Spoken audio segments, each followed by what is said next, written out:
ये भारत की शान।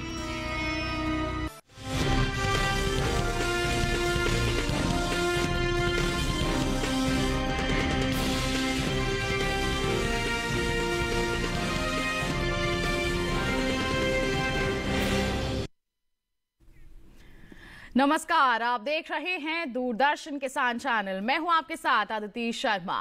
15 अगस्त स्वतंत्रता दिवस के अवसर पर हमारी डीडी किसान की टीम की तरफ से हमारे सभी किसान भाइयों बहनों को हार्दिक शुभकामनाएं और बधाई। बता दें आपको कि हमारे किसान ही हमारे देश की रीढ़ है, जो कठिन मेहनत से अन्न उगाकर करोड़ों लोगों का पेट भरते हैं। आपकी मेहनत और समर्पण से ही देश मजबूत और आत्मनिर्भर बनता है। आजादी के इस दिन पर हम आपको नमन करते हैं और आपके योगदान को सम्मान देते हैं। आइए इस स्वतंत्रता दिवस पर हम सब मिलकर देश को आगे बढ़ाएं और हर घर तिरंगा फहराकर देशभक्ति का संदेश फैलाएं। मंडी खबर के इस खास बुलेटिन में आने वाले आधे घंटे में हम आपको बताएंगे देश भर की मंडियों का ताजा हाल। इस दौरान हम जानेंगे कि किन कृषि उपज मंडियों में जिंसों के दाम चढ़े और कहां रही गिरावट, और आने वाले दिनों में बाजार का रुख क्या रहने वाला है।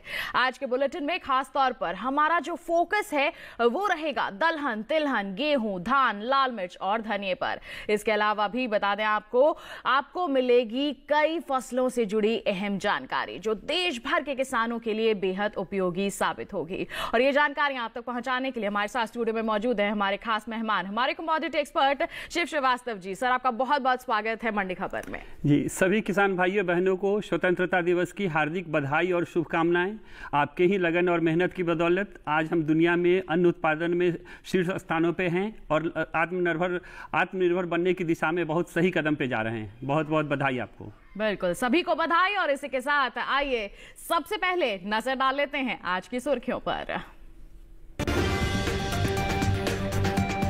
खरीफ अरहर की पैदावार 34 लाख टन के पार, रबी चने की उपज में बढ़त अनुमानित।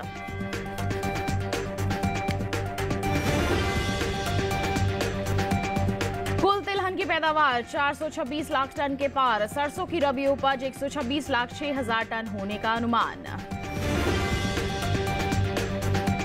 बासमती चावल का निर्यात 52 लाख मीट्रिक टन के पार, गैर बासमती चावल के निर्यात ने पार किया 1 करोड़ का आंकड़ा। आइए बुलेटिन में बात करते हैं दलहन की। जानकारी दें आपको कि कुल दलहन की पैदावार में साल 2024-25 के दौरान 252 लाख टन के पार इसकी जा सकती है पैदावार, जो बीते साल के मुकाबले ज्यादा है। अरहर, चना और मूंग की पैदावार को देखें तो इसमें साल इजाफा हो सकता है, जिसका असर बाजार भाव पर पड़ सकता है। दलहनी फसलों की पैदावार पर देखिए हमारी एक खास रिपोर्ट। भारत दालों के उत्पादन और खपत दोनों मामलों में दुनिया में पहले स्थान पर है। यहाँ के जलवायु और कृषि परिस्थिति दालों की खेती के लिए बेहद अनुकूल हैं। दालें भारतीय भोजन का महत्वपूर्ण हिस्सा है, क्योंकि इनमें प्रोटीन, फाइबर, विटामिन और खनिज भरपूर मात्रा में पाए जाते हैं। यही कारण है कि देश में हर साल दालों की पैदावार बढ़ाने के प्रयास किए जाते हैं। हाल ही में कृषि मंत्रालय ने साल 2024-25 के लिए तीसरे अग्रिम अनुमान को जारी किया है। इन अनुमानों में दलहनी फसलों में शामिल अरहर, मूंग, चना, उड़द और मसूर की दालों की पैदावार को लेकर ताज़ा आंकड़े सामने आए हैं। आंकड़ों के अनुसार घरेलू स्तर पर अरहर, चना और मूंग की पैदावार में बढ़त देखने को मिल सकती है। खरीफ अरहर की बात करें तो 2024-25 में इसकी पैदावार 35 लाख 61 हजार टन होने का अनुमान है। ये आंकड़ा पिछले साल की तुलना में अधिक है।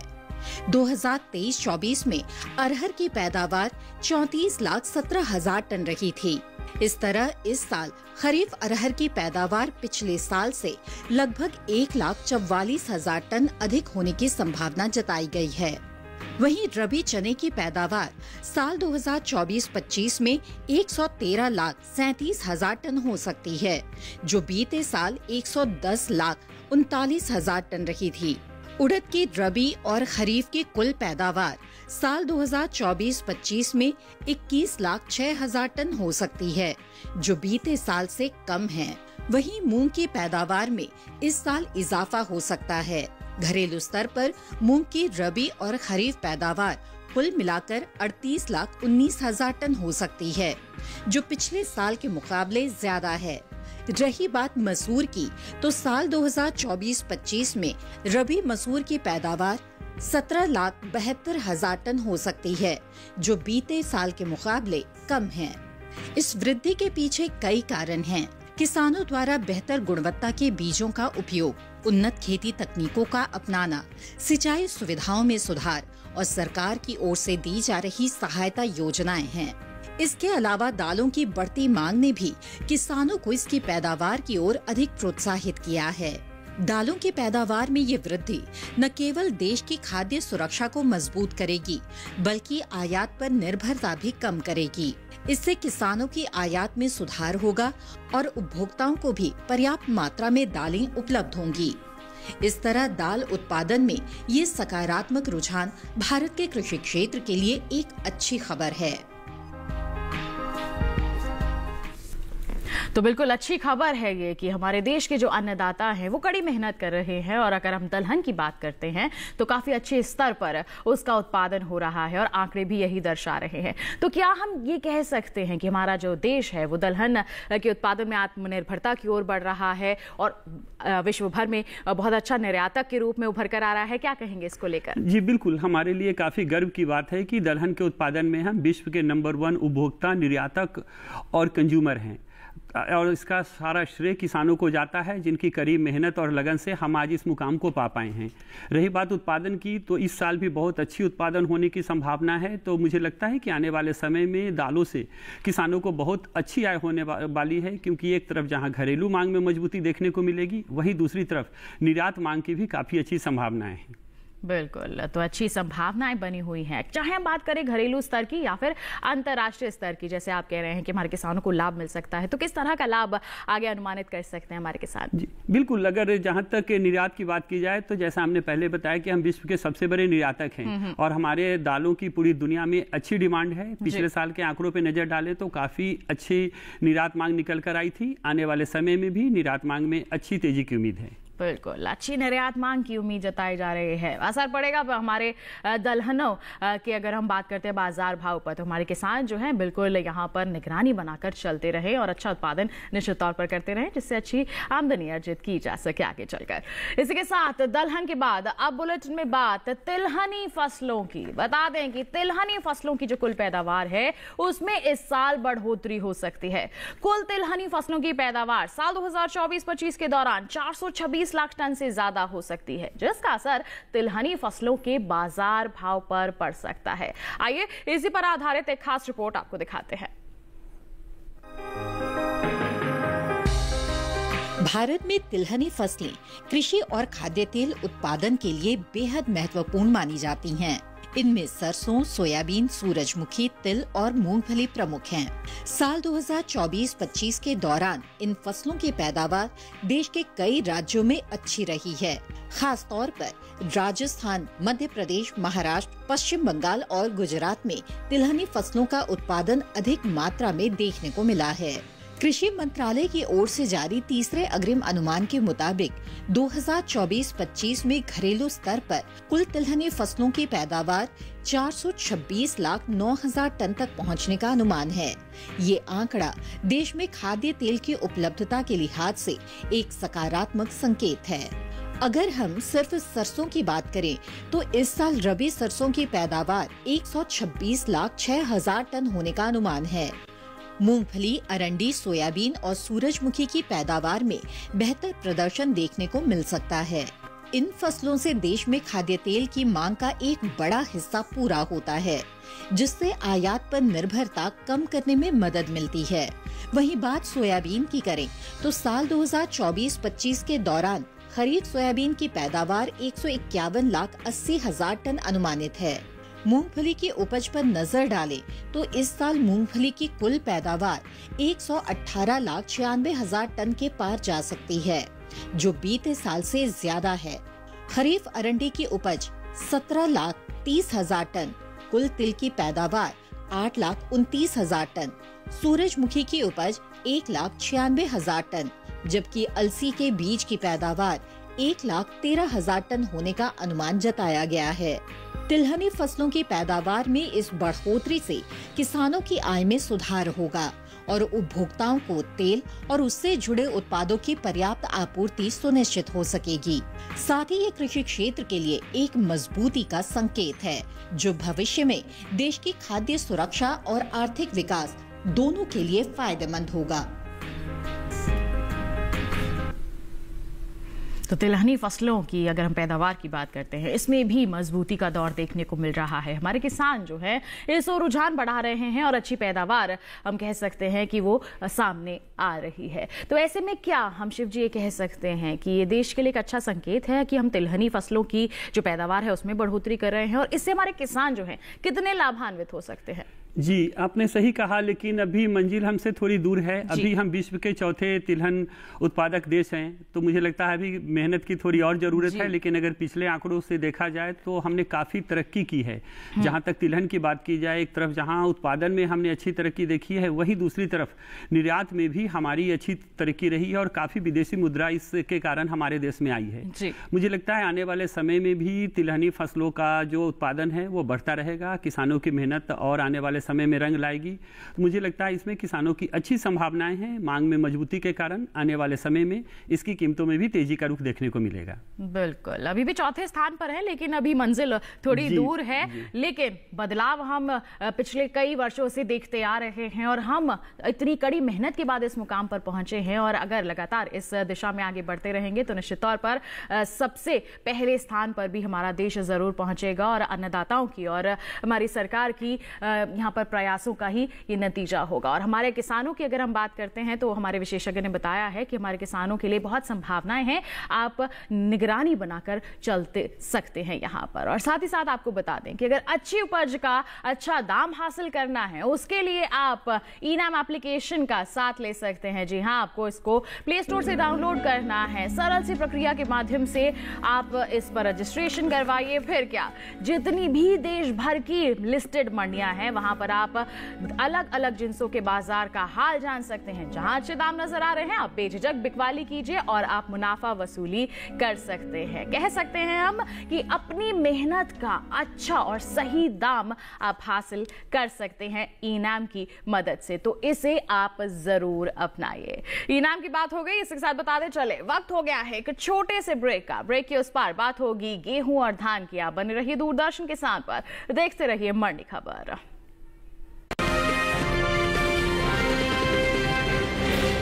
कृषि में रोबोटिक्स एक उभरती हुई तकनीक है। हम रोबोट भी भिन्न भिन्न साइजेस के बनाते हैं। हमारा रोबोट 85% पार्ट से भारत में बना हुआ है। इस तरह के रोबोट्स की खासियत ये है, ऊपर खाबर सतहों पे भी आराम से चल सकता है। प्रिसाइजली कंट्रोल्ड तरीके से उस वीड को एक आर्म का यूज करके निकाला जाएगा। देखिए कृषि स्टार्टअप इस शनिवार रात 9:30 बजे और पुनः प्रसारण सोमवार शाम 4 बजे सिर्फ डीडी किसान पर। ब्रेक के बाद दूरदर्शन किसान के मंडी खबर में आप सभी का फिर से स्वागत है। बुलेटिन के इस हिस्से में बात होगी हमारी धान के बारे में, लेकिन पहले हम यहां पर आपको जानकारी देते हैं गेहूं के बाजार की। बता दें कि कृषि एवं किसान कल्याण मंत्रालय ने साल 2024-25 के लिए प्रमुख कृषि फसलों के तीसरे अग्रिम अनुमान के आंकड़ों को जारी किया है, जिसके मुताबिक साल 2024-25 के दौरान रबी गेहूं की उपज 1,175 लाख 7,000 टन होने का अनुमान है। वहीं अगर इसकी तुलना बीते साल से करें तो साल 2023-24 के दौरान रबी गेहूं की पैदावार 1,132 लाख 92,000 टन रही थी। जी हां, घरेलू स्तर पर गेहूं की पैदावार अच्छी होने की वजह से देश में गेहूं की जो उपलब्धता है वो पर्याप्त मात्रा में है। बता दें कि केंद्र सरकार ने कुछ समय पहले ही गेहूं की एमएसपी में बढ़ोतरी की है। सरकार के इस फैसले से एक तो किसानों को उनकी फसलों का उचित दाम मिलेगा और साथ ही साथ किसानों की आय में भी वृद्धि होगी। साल 2024-25 के दौरान गेहूं की एमएसपी 2,300 रुपए प्रति क्विंटल थी, जिसे साल 2025-26 के दौरान 150 रुपए प्रति क्विंटल बढ़ाकर 2,450 रुपए प्रति क्विंटल कर दिया गया है। तो यहाँ पर हमने देखा है कि एमएसपी में बदलाव हुआ है, बढ़ोतरी की गई है, जिससे किसानों को लाभ मिल सकता है। वहीं अगर हम बात करते हैं यहाँ पर पैदावार भी बढ़ी है, तो शिव जी इसको आप किस नजरिए से देखते हैं कि आगे किस तरह का माहौल रह सकता है बाजार में? बहुत अच्छी खबर है, और इस तरह से इस साल हम अपने देश में गेहूं का रिकॉर्ड पैदावार देखने जा रहे हैं। लगभग 12 करोड़ टन गेहूं का रिकॉर्ड पैदावार होने जा रहा है, तो एक बहुत अच्छी खबर है। अगर दूसरी बात की जाए कि किसानों की, तो जिस तरह से हमने देखा है कि थोड़ा सा यहाँ पे एक निर्यात मांग में थोड़ी कमी बेशी देखने को मिली है, क्योंकि कुछ जो गेहूं चूंकि एक प्रमुख अन्न है, इसलिए सरकार की भी पहल होती है। जैसे 2022 में निर्यात पर प्रतिबंध लगा दिया गया था, तो निर्यात मांग में बेशक थोड़ा बहुत उतार चढ़ाव देखने को मिला है पिछले दिनों, लेकिन मुझे लगता है आने वाले समय में परिस्थितियां ठीक होंगी तो निर्यात मांग में भी अच्छी तेजी देखने को मिलेगी गेहूं की। बिल्कुल, जब निर्यात मांग में अच्छी तेजी मिलेगी तो निश्चित तौर पर प्रभावित होंगे यहाँ पर घरेलू स्तर पर बाजार भाव, और उसके हमारे किसानों को सीधा सीधा लाभ मिलेगा। उनकी जो कमाई है उसमें भी बढ़ोतरी होगी। गेहूं की बात हो गई, बढ़ते हैं आगे। अब बुलेटिन में बात करते हैं धान की। बता दें कि भारत दुनिया में बासमती चावल का सबसे बड़ा निर्यातक देश है। भारतीय बासमती अपनी खास सुगंध, लंबे दानों और बेहतरीन स्वाद के लिए अंतर्राष्ट्रीय बाजार में बेहद लोकप्रिय है। यही कारण है कि इसकी मांग साल दर साल बढ़ती ही जा रही है। एपिडा की ओर से जारी ताजा आंकड़ों के अनुसार साल 2024 में भारत ने कुल 52,42,048 मीट्रिक टन बासमती चावल का निर्यात किया है। इस निर्यात का मूल्य अमेरिकी डॉलर में $5,837 मिलियन आंका गया है। यह आंकड़ा न केवल भारत की कृषि निर्यात क्षमता को दर्शाता है, बल्कि वैश्विक बाजार में भारतीय बासमती की मजबूत स्थिति को भी साबित करता है। भारत से बासमती चावल का आयात करने वाले प्रमुख देशों में सऊदी अरब, ईरान, इराक, अमेरिका और यमन गणराज्य शामिल हैं। इन देशों में भारतीय बासमती को विशेष रूप से त्योहारों, दावतों और पारंपरिक व्यंजनों के लिए पसंद किया जाता है। खासतौर पर मध्य पूर्वी देशों में भारतीय बासमती का स्वाद और गुणवत्ता बहुत सराहा जाता है। इस सफलता के पीछे कई कारण हैं। किसानों द्वारा उच्च गुणवत्ता वाले बीजों का उपयोग, आधुनिक कृषि तकनीकों को अपनाना, निर्यात मानकों का पालन करना और पैकेजिंग व परिवहन में सुधार करना। सरकार और निर्यातक संस्थानों के सहयोग से भारतीय बासमती को अंतर्राष्ट्रीय बाजार में एक ब्रांड के रूप में स्थापित करने में भी मदद मिली है। बासमती चावल के निर्यात से न केवल देश को विदेशी मुद्रा की अच्छी आमदनी होती है, बल्कि लाखों किसानों और व्यापारियों को भी आर्थिक लाभ मिलता है।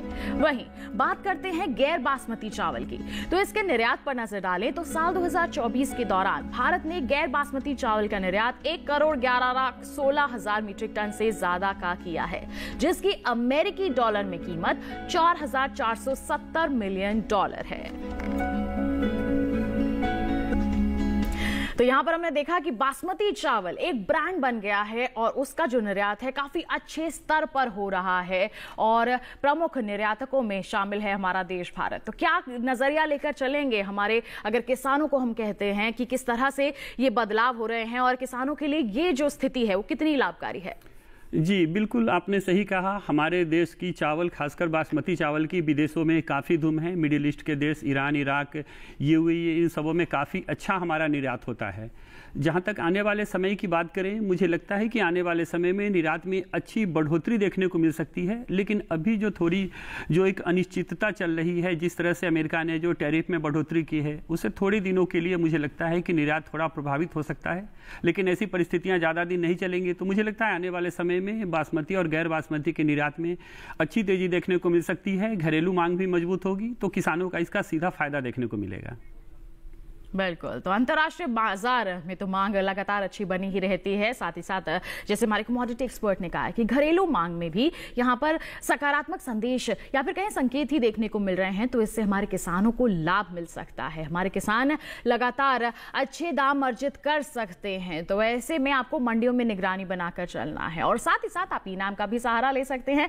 इनाम के जरिए आप जान सकते हैं कि देश के अलग अलग मंडियों में आपकी जिन्स के बाजार भाव किस स्तर पर बने हुए हैं। जी हाँ, बस आपको गूगल प्ले स्टोर से डाउनलोड करना है, फिर रजिस्ट्रेशन के बाद इसका आप उपयोग कर सकते हैं। 1500 से भी ज्यादा जो मंडियां हैं देश के अलग अलग क्षेत्रों में, वो लिस्टेड हैं। आप तमाम जिन्सों की जानकारी घर बैठे बैठे ही अपने मोबाइल फोन के माध्यम से या फिर अपने लैपटॉप के माध्यम से, कंप्यूटर के माध्यम से हासिल कर सकते हैं और इसका भरपूर लाभ उठा सकते हैं। अपने मुनाफे को बढ़ाने में आप इनाम का सहारा जरूर लीजिए और इसे जरूर सफल बनाइए। इनाम की बात हो गई, बताते चले वक्त हो गया है एक और छोटे से ब्रेक का। आगे जानेंगे हम धनिया का हाल। आप बने रहिए दूरदर्शन किसान पर, देखते रहिए मंडी खबर।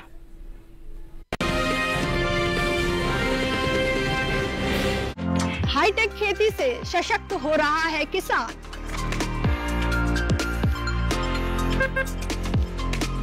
टेक्नोलॉजी का हो कृषि में विस्तार, इसके लिए IIT कानपुर दे रहा है एग्री स्टार्टअप्स का पूरा साथ।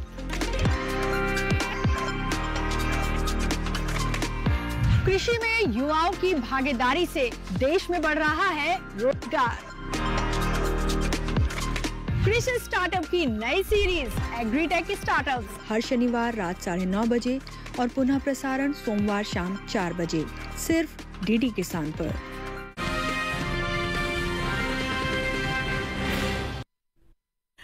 दूरदर्शन किसान चैनल के मंडी खबर में आप सभी का फिर से स्वागत। आइए अब बात करते हैं धनिया की। बता दें कि देश से होने वाले मसालों के निर्यात में इस साल इजाफा हुआ है। मसाला बोर्ड की ओर से हाल ही में जारी ताजा आंकड़ों के मुताबिक साल 2024-25 में भारत ने 17.99 लाख टन मसाले और मसाला उत्पाद को विदेशों में निर्यात किया है। इससे देश को 39,994.48 करोड़ रुपए की कमाई हुई है, जिसकी अमेरिकी डॉलर में कीमत करीब 4,722.65 मिलियन डॉलर है। पिछले साल 2023-24 में भारत ने 15.40 लाख टन मसाले का निर्यात किया था, जिसकी कीमत 36,958.80 करोड़ रुपए थी और अमेरिकी डॉलर में इसकी कीमत करीब 4,464.17 मिलियन डॉलर थी। वहीं धनिया के निर्यात पर नजर डालें तो साल 2024-25 में धनिया का जो कुल निर्यात है 60,323 टन हुआ है, जबकि बीते साल इस दौरान धनिया का जो निर्यात रहा था 108,624 टन रहा था। तो मसालों में लगातार बढ़ोतरी हो रही है निर्यात में। वहीं अगर हम धनिया की बात करते हैं, इसमें भी बढ़ोतरी हुई है। तो क्या हम कह सकते हैं कि हमारे जो मसालों में बढ़ोतरी होती जा रही है, निर्यात में मांग अच्छी बनी हुई है अंतर्राष्ट्रीय स्तर पर, इससे हमारे किसानों को, व्यापारियों को लाभ मिलेगा? जहाँ तक मसालों की बात करें तो मसालों में भी हम नंबर 1 पे हैं पूरी दुनिया में, जो सबसे बड़े उपभोक्ता, उत्पादक और निर्यातक हैं। हमारे देश में करीब लगभग 60 मसालों का उत्पादन होता है, जो करीब 200 देशों को निर्यात किए जाते हैं। किसान भाई आने वाले समय में मसालों के खेती करके भी काफ़ी अच्छा मुनाफा कमा सकते हैं, क्योंकि हमने देखा है कि निर्यात मांग में लगातार बढ़ोतरी देखने को मिल रही है। आने वाले समय में एक तरफ जहां घरेलू मांग मजबूत होने की संभावना है, वहीं दूसरी तरफ निर्यात मांग में भी अच्छी तेजी की संभावनाएं हैं। बिल्कुल, जिससे हमारे किसानों को, हमारे व्यापारियों को सीधे तौर पर लाभ मिल सकता है। बात हो गई धनिया की, बढ़ते हैं आगे, बात करते हैं अब लाल मिर्च की। बता दें कि भारत दुनिया में सबसे ज्यादा मसाले बेचने वाला देशों में से एक है और इसमें लाल मिर्च की मांग सबसे ज्यादा है। भारतीय मसाला बोर्ड की ताजा रिपोर्ट के मुताबिक साल 2024-25 में भारत से लाल मिर्च का जो निर्यात है पिछले 4 सालों के उच्चतम स्तर पर पहुंच गया है। अगर पिछले 5 सालों के आंकड़ों पर नजर डालें तो 2019-20 में भारत ने 4,96,000 टन लाल मिर्च का निर्यात किया था। 2020-21 में ये बढ़कर 6,49,815 टन हो गया। 2021-22 में गिरावट आई और निर्यात घटकर 5,57,144 टन रह गया। 2022-23 में ये और घटकर 5,16,177 टन पर आ गया। फिर 2023-24 में सुधार देखने को मिला और निर्यात 84,907 टन बढ़कर 6,01,084 टन पर पहुंच गया। अब 2024-25 में ये आंकड़ा 7,15,506 टन तक पहुंच गया है, यानी पिछले साल की तुलना में 1,14,422 टन की बड़ी बढ़ोतरी हुई है। लाल मिर्च की सबसे ज्यादा खेती आंध्र प्रदेश, कर्नाटक, महाराष्ट्र, ओडिशा, तमिलनाडु, मध्य प्रदेश, पश्चिम बंगाल और राजस्थान में होती है और यहीं से देश की करीब 80% मिर्च की पैदावार आती है।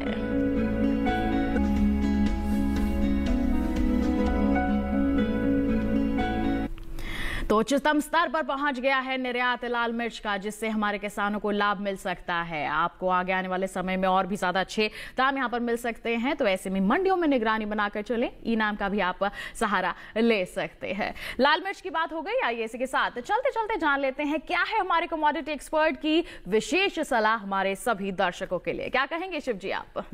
आने वाले समय में रागी की कीमतों में तेजी का रुख देखने को मिल सकता है। एक तरफ जहां उत्पादन में कमी की आशंका है, वहीं दूसरी तरफ घरेलू मांग में तेजी देखने को मिल सकती है। निर्यात मांग में भी काफी अच्छी संभावनाएं हैं।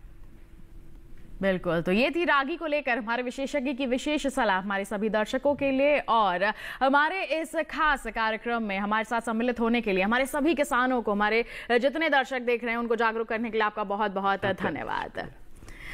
और इसी के साथ बता दें आपको किसान भाइयों बहनों, आज के लिए बस इतना ही। उम्मीद है कि हमारे किसानों को अपनी उपज का सही भाव लेने में मंडी खबर से जरूर मदद मिल रही होगी। एक विशेष जानकारी और है आपके लिए, टीवी स्क्रीन पर दिखाए जा रहे इस क्यूआर कोड को आप स्कैन कीजिए, सीधा पहुंचेंगे हमारे यूट्यूब चैनल पर। देश के अलग अलग मंडियों का हाल आप जान सकते हैं मंडी खबर के साथ। फिलहाल के लिए हमें दीजिए इजाजत, लेकिन चलते चलते डीडी किसान की पूरी टीम की तरफ से हमारे सभी दर्शकों को, हमारे अन्नदाताओं को स्वतंत्रता दिवस की हार्दिक शुभकामनाएं और बधाई। नमस्कार।